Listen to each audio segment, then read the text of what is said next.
Decorating Fanatic here. Hey guys, welcome back to my channel, and I wanted to show you guys these birds that ended up coming through my front yard over into my neighbor's yard. I just love these birds here. I think they're pretty neat. But today me and my husband are going to take a road trip, and we're heading over to Polk County, and it's called the Flywheelers. Now they have acres and acres of yard sales, and we can ride on a golf cart. So we're going to rent one of those for the day. I believe they have a petting zoo and they have tractor pulls. So I'm going to take some video while I'm out there, and let's go have a fun day today.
Guys, made it to our destination, and I must say it's another beautiful day in Florida. We're over here in Fort Meade. This is called Flywheelers, and I'm going to go ahead inside and get us a golf cart.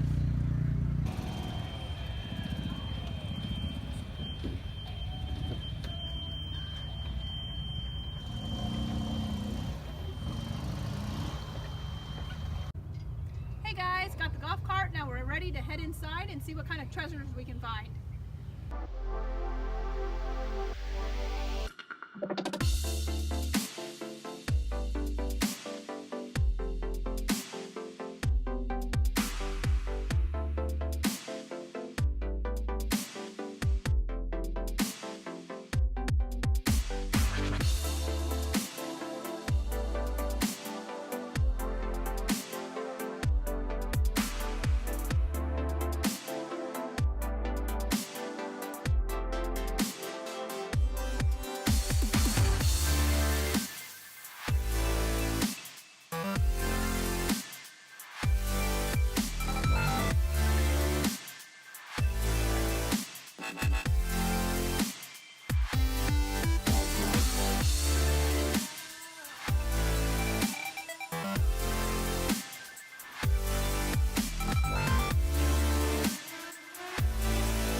had such a fun day today, and we managed to make it through 200 acres of nothing but yard sales, and we got to see some tractors, and I want to say that they had a lot of farmhouse decor out here. I wasn't decorating today, but I did have a fun day, but I know there's somebody out there that was doing some decorating today. So until next time, happy decorating!